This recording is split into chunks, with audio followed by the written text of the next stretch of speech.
मैं doctor Sanjay Bhardwaj Sachar DMF news में आप सभी दर्शकों का स्वागत करता हूं। हमारे साथ हैं प्रदेश कांग्रेस नेता श्री अनिल कुमार सिंह जी, जिनके साथ पिछले दिनों से हमारी बातचीत जारी है।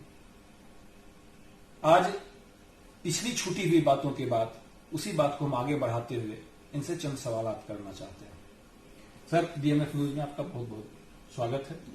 नमस्कार सर, आपसे मेरा यह सवाल है कि उत्तर प्रदेश में श्री राम का मंदिर बन रहा है, पर्यटन के विकास की भी अपार संभावनाएं उसमें जोड़ी जा रही हैं, और साथ ही यह देखा गया कि प्रधानमंत्री ने स्वयं आकर के भूमि पूजन किया।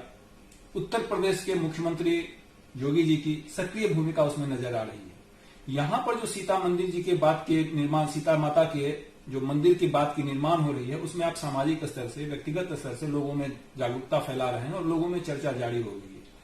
यहाँ भी भाजपा की समर्थित सरकार है, तो क्या यहाँ के मुख्यमंत्री को या यहाँ की सरकार को इसमें सक्रिय सहयोग नहीं देना चाहिए? क्योंकि यहाँ पर भी तो पर्यटन की संभावनाएं बनती हैं और बहुत सारी इससे रोजी रोजगार जुड़ने की संभावनाएं बनती हैं। अभी जो राम मंदिर का निर्माण हो रहा है, तो हिंदुस्तान के धार्मिक भावना का राजनीतिक शोषण किया जा रहा है। भगवान राम, मैंने पहले भी कहा कि उनकी भी इच्छा थी कि सीता हमारी तरह रहे, और सीता जी की इच्छा थी कि हम अयोध्या नहीं है। तो मेरा कहना है कि उनकी भी भव्य मंदिर उन्हीं के बराबर के स्तर का यहां बने, लोग यहां दर्शन करें, तब अयोध्या जाए, ताकि इतिहास को ये पता रहे, जो पर्यटक आ रहे हैं, जो हमारे आगे आने वाली पीढ़ी है, उसको ये मालूम होना चाहिए कि मां सीता ने राम के व्यक्तित्व के भगवान के स्तर पर जो बना, मर्यादा पुरुषोत्तम से वो भगवान हुए, उसके पीछे सीता को कितना कष्ट सहना पड़ा जी। और हमारे यहां स्त्री का जी, भारत के सनातन धर्म में स्त्री का क्या महत्व है, ये जो नहीं समझेंगे स्त्री के महत्व को, वो सीता जी के मंदिर के बारे में सोच भी नहीं सकते हैं। वो तो समझ रहे हैं कि सीता जी रामचंद्र जी के साथ बैठा रहे, उनको क्या मतलब है कि सीता जी यहां अयोध्या नहीं आना चाहती थी। तो यहां जब मंदिर बनेगा तो स्वाभाविक है कि जब अयोध्या का विकास होगा और सीताराम के सर्किट, सियाराम सर्किट होगा जी, सियाराम सर्किट जब होगा, तो एक बहुत बड़ा धार्मिक स्थल के रूप में अयोध्या से कमतर नहीं होगा। तो स्वाभाविक है कि उसका लाभ बिहार को भी मिलेगा। लेकिन आप सरकार के बारे में जो पूछ रहे हैं, तो दिक्कत यहां ये है कि ये स्त्री सम्मान की लड़ाई है, नारी सम्मान की लड़ाई है। और संयोग देखिए, अभी जो हमारे मुख्यमंत्री हैं और प्रधानमंत्री हैं, इनका दाम्पत्य जीवन विवादित रहा है, और यूपी के जो मुख्यमंत्री हैं उनका कोई दाम्पत्य जीवन नहीं है। तो सीता जी के माध्यम से जब ये विमर्श उठेगा, तो इन लोगों को ये खतरा महसूस होता है कि हमारे भी चेहरे पर से नकाब उतरेगा। अच्छा। लोगों का ध्यान हमारे दाम्पत्य जीवन, हमारा जो अपने परिवार के स्त्रियों के प्रति, राज्य के स्त्रियों के प्रति, राजनीतिक विरोधी स्त्रियों के प्रति जो इन लोगों का बयानात रहा, तो इन लोगों को लगेगा कि जो ये तो हमको नुकसान होगा, और ये लोग तो राजनीतिक इस्तेमाल के लिए मंदिर बना रहे हैं, धार्मिक भावना तो है नहीं। और हमारा है धार्मिक भावना कि धर्म के अनुसार सीता जी के अंतिम इच्छा की पूर्ति होनी चाहिए, उनको अयोध्या नहीं जाना चाहिए, और उनका मूर्ति और मंदिर अयोध्या के एकदम बराबर का होना चाहिए। और धार्मिक मान्यता भी ये होनी चाहिए कि पहले सीता जी को दर्शन करके तब अयोध्या जाना है। अब देखिए हमारे रामचंद्र जी का ही लीजिए, तो स्त्री के प्रति उन्होंने अहिल्या को जो पत्थर कहा जाता है, तो पत्थर की थोड़े हो गई थी, क्योंकि उन पर जो कलंक लगा वो प्रतीक के रूप में, कहा जाता है, क्योंकि उन्हें किसी से मिलती थी नहीं, बोलती थी नहीं, समाज से कट गई, अपने घर के अंदर रहने लगी, तो कहा गया कि पत्थर हो गई। लेकिन जब राम चित्रकूट में रहे और उनको मालूम हुआ उनके बारे में, तो तो उन्होंने सामाजिक रूप से लोगों को ये कन्विंस किया कि उसमें अहिल्या का क्या दोष। वो तो छल किया इंद्र ने, जो उनके पति के वेश में गया।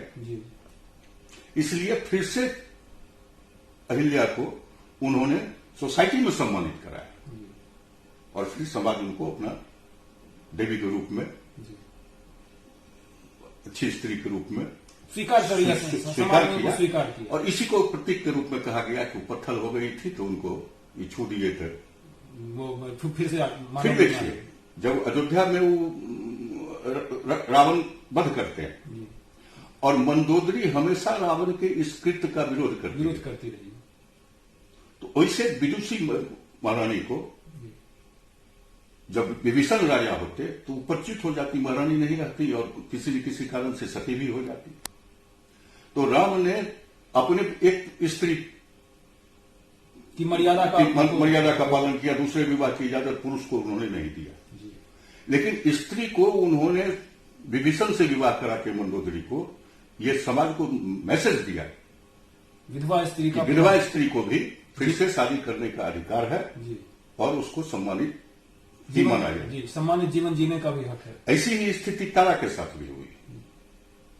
तारा को बड़े भाई सुग्रीव की पत्नी थी, बड़े भाई ने उसको कब्जा कर लिया और जब बाली की हत्या हुई, बाली का वध जब उन्होंने किया तो फिर से तारा महारानी हुई। वहां भी दूसरा विवाह और समाज ने उसको मान्यता दिया, स्वीकार किया, समाज ने उसको स्वीकार किया। और आज क्या स्थिति है? आज अगर किसी कारण से किसी का सतीत्व भंग हो जाए, बलात्कार हो जाए, तो आज तिरंगा झंडा लेकर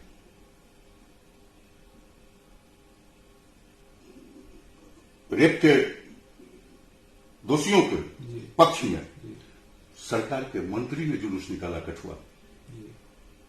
हमारे प्रधानमंत्री नस्ली गाली अपने पूर्व प्रधानमंत्री के पत्नी को, सोनिया गांधी को जर्सी गाय कहा, नस्ली गाली। और कांग्रेस की विधवा कहा। कोई औरत किसी द्रौपदी भी 5 पति के पत्नी रहे, लेकिन किसी संगठन की विधवा कर देना, इससे बड़ी गाली क्या हो सकती है? आज समाज में स्थिति है कि जिसके साथ अगर रेप हो गया, पुरुष ने उसके साथ अत्याचार किया, तो हम लड़ते हैं उसके खिलाफ, लेकिन घर में उसी जो पीड़ित है को हम सम्मान नहीं देते हैं। जबकि पीड़ित को सम्मान देने का रास्ता राम ने सुझाया था। रामायण हमको यही सिखाता है। हमारा हिंदू सनातन धर्म, एक सनातन धर्म की कहानी मैं आपको बता देना चाहूंगा कि जालंधर राक्षस था, जालंधर समुद्र का पुत्र था। उसने जब त्रिलोक विजय के लिए जब वो निकला तो उसने शिव जी की पत्नी को, पार्वती जी को देखा तो उस पर मोहित हो गया और उनसे बलात्कारी करने की बात करने लगा। परिणाम हुआ कि शिव जी के साथ युद्ध हुआ। तो शिव जी उसको जितना भी प्रहार कर रहे थे, जालंधर मर नहीं रहा था। तो देवताओं में, सब लोगों में हुआ कि भाई आखिर क्यों? तो हुआ कि शायद वृंदा इतनी सती सावित्री है, इतनी पीड़ित है, इतनी सती है कि जब तक उसका सतीत्व भंग नहीं होगा जालंधर नहीं मरेगा। तो भगवान विष्णु जालंधर का रूप धारण करके, छल करके सतीत्व भंग किया वृंदा का। और जैसे सतीत्व भंग हुआ, जालंधर मारे गए और जालंधर का कटा हुआ सिर वहीं पर, जहां जालंधर के रूप में ही थे विष्णु, और वृंदा के सामने आया और वृंदा ने इनको श्राप दे दिया विष्णु को, क्या पत्थर का हो जाएगा। लेकिन तब सारे देवता लोग जुटे कि ये पत्थर हो जाएंगे तो मुश्किल होगी, तो मनाया गया उनको।